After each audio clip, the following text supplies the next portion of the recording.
Hello, welcome to the Warframe Collective. Today I want to talk about the top 6 hardest resources that keep new players up at night. And before we even get started, an honorable mention goes out to nanospores. And I know there's going to be some people like nanospores, what the fuck?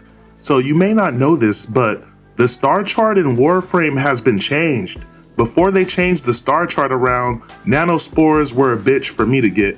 But without further ado, let's just jump into it with the first resource. Coming in at number 6 on our list is going to be neurodes. Now, neurodes are a rare resource that can be obtained as soon as Earth. And you may be wondering, if they can be obtained as soon as Earth, why are they on this list?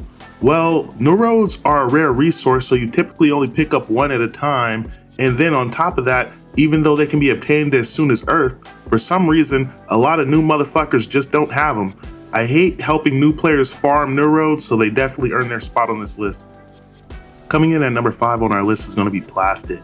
Now, plastid is not as rare as neurodes, but they're somewhat more rare than nanospores, even though you can typically get plastid and nanospores in the same location. Now, plastid can be obtained as early as Saturn, but you can bet your ass that there's some newer players that's going to need plastid way before Saturn. Then, on top of that, they usually need way more plastid than I'm willing to dedicate my time to helping them farm. Because plastid is rarer than nanospores, you really don't accumulate much of it, so plastid earns its spot on this list.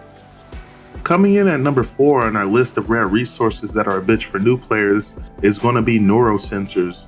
Now, neurosensors have always been a pain in the ass to accrue because new players typically need way more than they have.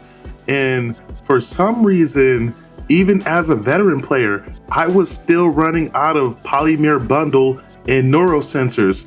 I was literally farming the fucking assassination on Jupiter to get neurosensors, and I don't even know if that's still the most efficient way, but that's how I was racking up neurosensors. Now, neurosensors can definitely be a pain in the ass to get because you typically can't get them until you get to Jupiter unless you have a buddy to taxi you to that location. So these definitely earn their spot on the list. Coming in at number 3 on our list of rare resources that haunt new players is going to be control modules. Now, control modules have always been a pain in the ass to get because the go-to location has always been the void, but you can now get control modules as soon as Europa, which can still kind of be a bitch. And then on top of that, you usually need a lot more control modules than you're going to pick up, so helping new players farm control modules definitely sucks donkey balls. Coming in at number 2 on our list of rare resources that haunt new players is going to be Oxium. Now, Oxium has always been a bitch because typically you could only get Oxium from Oxium Ospreys, but there might be a couple more sources in the game nowadays. I don't fucking know. I know I always hated helping new players farm Oxium because you would have to go to some obscure ass node like fucking Galatea or Neptune and hope for a high Oxium spawn rate, or you'd have to go to like Cerberus on Pluto and run that interception and stay there for hella long. There's probably some new, more efficient way to farm Oxium. I don't know because I typically don't help people farm Oxium. Coming in at number 1 on our list of rare resources that keep new players awake in this bitch is gonna be argon crystals. Now, argon crystals have always been kind of a bitch because you typically gotta go to the void to get argon crystals. Then on top of that, you typically need like 2 to 3 argon crystals.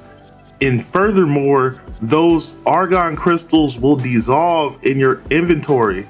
All argon crystals dissipate after 24 hours. I don't know why, and argon crystals are the only fucking resource that do that. So to this day, I still end up going to the void quite often to help newer players farm argon crystals. Anyway guys, that's gonna wrap up the video. Likes, comments, and subs will be greatly appreciated, but the best thing you can do for me is just to have a beautiful day, guys. Peace.